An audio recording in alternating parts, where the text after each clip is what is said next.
She was surprised to find the door standing open, and when she came inside she felt very strange and thought to herself, "Oh dear, how uncomfortable I feel, and I was so glad this morning to go to my grandmother." And when she said, "Good morning," there was no answer. Then she went up to the bed and drew back the curtains, and there lay grandmother with her cap pulled over her eyes so that she looked very odd. "Oh, grandmother, what large ears you have." The response came back, "The better to hear you with." "Oh, grandmother, what great eyes you have." "The better to see you with." "Oh, grandmother, what large hands you have." "The better to take hold of you with." "But grandmother, what a terrible large mouth you have." "The better to devour you." And no sooner had the wolf said it than he made one bound from the bed and swallowed. Oh, well, I suppose you know the rest of the story, don't you? These fairy tales, they're very... Oh, yes, Little Red Riding Hood. Look at some of these pictures. There she is. The girl's like, "Wow, this doesn't look like grandmother." Here's one, kind of creepy. Oh, and here's another one. This is probably the part where the wolf is bounding from the bed. Say, have you seen those new photos? Bernie sent me photos of coyotes, but not just photos. This time it's video. He discovered a little video setting, changes it up pretty nicely. Well, let's take a look-see. Watch this.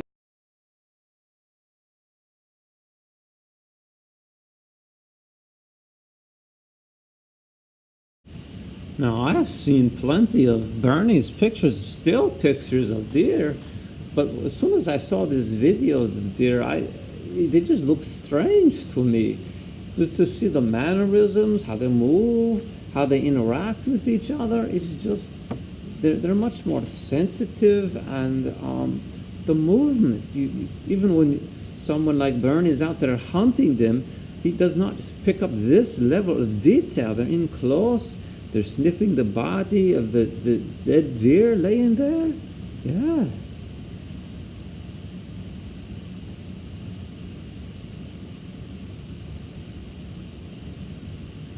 And the raccoon, get ready for the next clip. Raccoon come walking in on its hind legs, not using front legs at all. Then use front legs a little bit. Uses his hands a lot like a human being, more dexterous.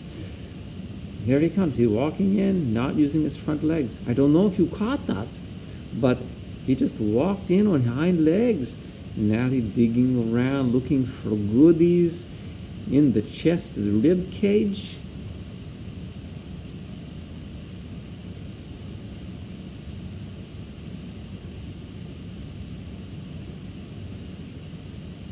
They say that raccoons like glittery and shiny things, and they collect them and bring them back to their little den.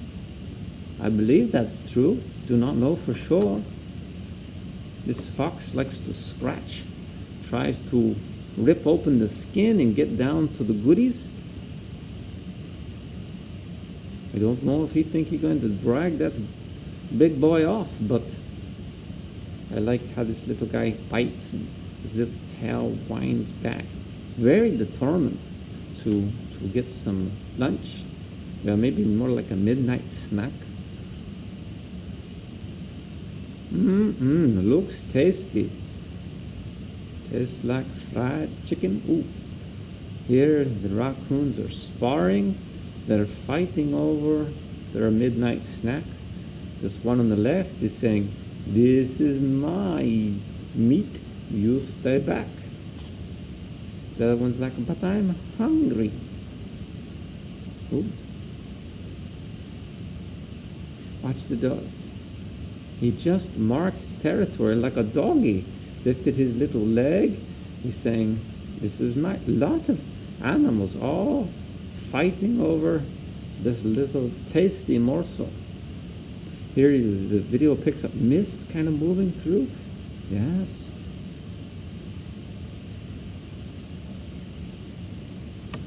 So video picks up a lot of things that you would not pick up in straight still photos. Good stuff.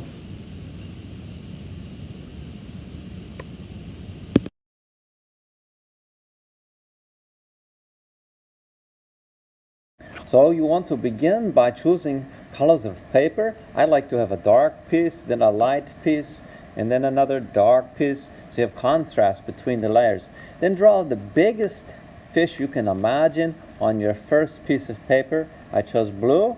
Then you cut it out with your X-Acto knife, being very careful to cut away from yourself. We'll talk more about that later. And then lay the blue paper on your next color, which is black. Trace that. Once you take that tracing off, you'll see the outline of the big fish. Next, draw several good-sized medium fish inside of that. Cut those fish out. Here you see the two. I did some bubbles, and I did some seaweed as well. Then I traced that onto the tan paper, and when you take that black away, now you want to draw some littler fish inside of the medium fish. As many fish as you like, in whatever pattern or shape. Refine those basic shapes. Now here, don't cut toward yourself, cut away from yourself. Now it's always tempting to cut toward yourself because it's easier sometimes, but keep that blade running in line with the object that you're cutting, and move the blade so that it's always in line, and move the paper. And you can see here how I'm moving the paper very constantly to keep that blade moving away from myself. That blade is very sharp. You want to keep it away from you.